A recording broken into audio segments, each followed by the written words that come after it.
మరి ఈరోజు సాయంత్రం మన ఫ్రెండ్స్ వస్తున్నారు కదా, ఫ్యామిలీ ఫ్రెండ్స్. మరి వాళ్ళ కోసం ఏం చేస్తావు స్పెషల్స్ డిన్నర్కి? కెమెరా పట్టుకొని వచ్చేస్తావా? కిచెన్లోకి ఎంటర్ అవ్వడం, కెమెరా పట్టుకొని వచ్చేస్తావా? మరి చెప్పు.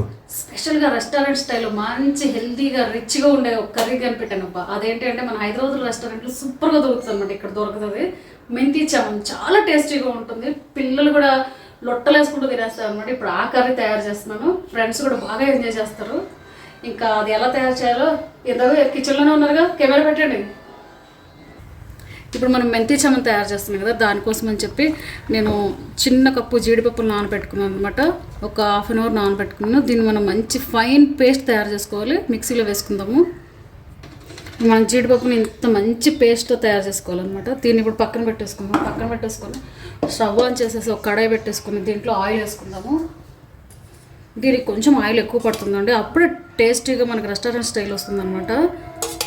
చూసారు కదా, అమ్మో ఇంత ఆయిల్ అని అనుకోవద్దు, ఒక్కసారి కదా ఏం పర్లేదు తినేయచ్చు. ఆయిల్ వేసిన తర్వాత కొంచెం హీట్ అవ్వాలి ఇది. ఇప్పుడు మనకు ఆయిల్ కూడా వేడెక్కిపోయింది కదా, ఇందులో ఆనియన్స్ అలాగే ఫ్రెష్గా తయారు చేసుకున్న జింజర్ గార్లిక్ పేస్ట్ వేస్తున్నాను. ఇది కొంచెం మగ్గాలండి. ఇప్పుడు మనకి ఆనియన్స్ జింజర్ గార్లిక్ పేస్ట్ కూడా మెత్తగా అయిపోయింది కదా, దానిలో నేను ఒక 3 టమాటోలు తీసుకున్నాను అనమాట. ఈ టమాటోస్ వేస్తున్నాను.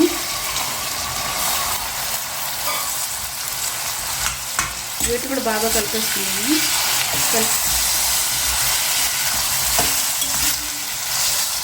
ఇప్పుడు దీనిపైన మూత పెట్టుకున్నామంటే, మూత పెడితే ఏంటంటే తొందరగా మగ్గిపోతుంది. టమాటోలో నుంచి ఆనియన్స్ వాటర్ కూడా బయటకు వస్తుంది అనమాట.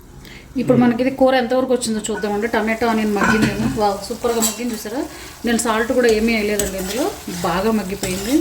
ఇప్పుడు దీనిలో మనం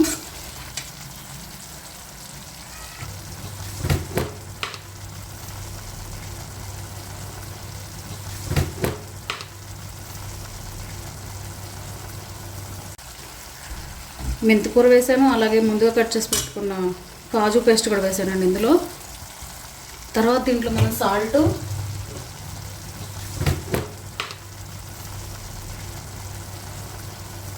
కొంచెమే వేస్తున్నాను నేను, ఎందుకంటే ఎక్కువ వేయట్లేదు అనమాట. అలాగే చిల్లీ పౌడర్,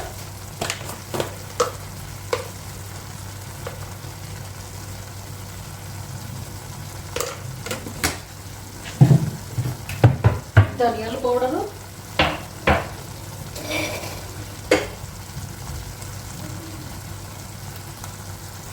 గరం మసాలా,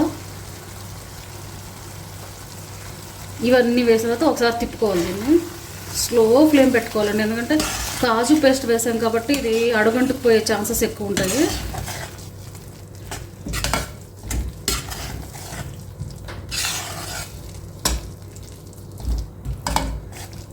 కొంచెం ఇందులో వాటర్ యాడ్ చేస్తున్నాను.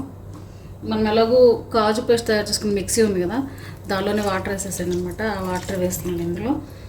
వేసేసి కొంచెం సేపు కుక్ అవనిద్దాము. దీనిలో కొంచెం పసుపు వేస్తున్నానండి కలర్ కోసం, అలాగే టేస్ట్ హెల్తీ కూడా. పసుపు మంచి యాంటీబయాటిక్ కూడా కదా, వేస్తాను. జస్ట్ 2 minutes కుక్ చేసుకుందాం దీన్ని అంతే. ఇప్పుడు మనకి ఇదంతా కూడా బాగా దగ్గర అయిపోయి ఉడికింది కాబట్టి ఇందులో నేను ముందుగా కట్ చేసి పెట్టుకున్న చిన్న చిన్న పీసెస్ చేసుకున్న పన్నీర్ ఉందన్నమాట. ఈ పన్నీర్ కూడా వేస్తున్నాను. అలాగే హోమ్ మేడ్ ఫ్రెష్గా తయారు చేసుకున్న ఫ్రెష్ క్రీమ్. ఫ్రెష్ క్రీమ్ అంటే ఏం లేదంటే పాల మీద మీగడ అంతే, తొక్కలు తొరకలు ఏమీ లేకుండా నీట్గా తయారు చేసుకుని మనం ఫ్రెష్ క్రీమ్ వేసుకున్న తర్వాత దీన్ని ఎక్కువసేపు కుక్ చేయకూడదు అనమాట. మళ్ళీ టేస్ట్ ఫ్లేవర్ అనేది స్పాయిల్ అయిపోతుంది. జస్ట్ ఫర్ సెకండ్ అంతే.